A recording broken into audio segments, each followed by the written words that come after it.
If Donald Trump did not win on November 5th, they were going to drop a superseding indictment the next day.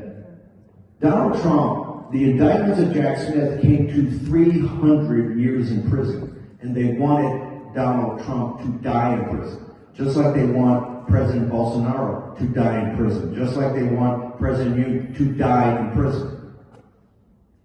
The stakes were playing, we couldn't be playing for higher stakes. And they don't think they've lost yet.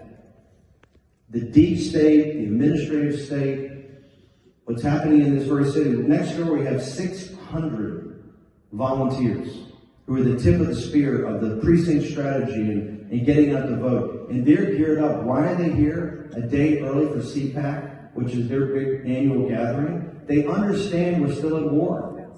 This story is far from over.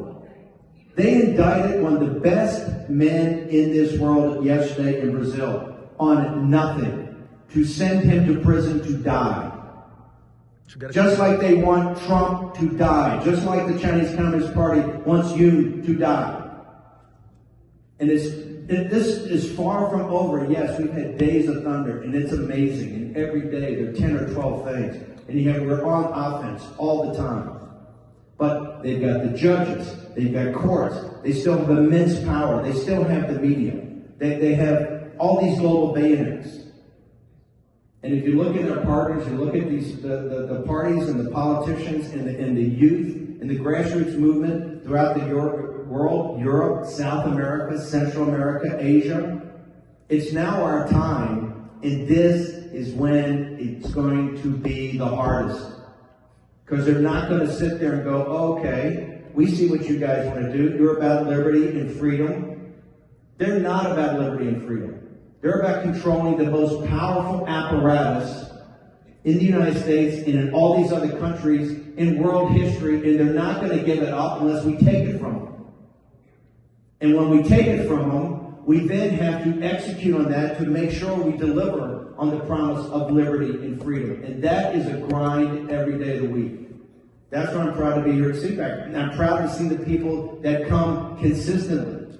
And if Matt Schlapp and Mercy had not had the courage to invite Trump 47 days after they stole the election, when the entire, essentially conservative media, the entire Republican Party, all the donors turned their back on him, we wouldn't be here today winning.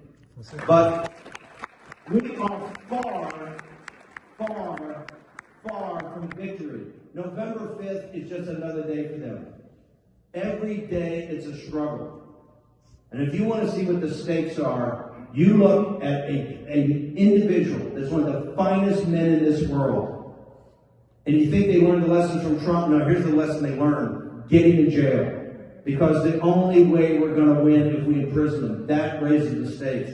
I'm proud to stand here with Bolsonaro. I'm proud to stand here with the South Koreans. We have a fighter in our hand, and we have to let them know there is nothing they can do that will defeat us. Thanks.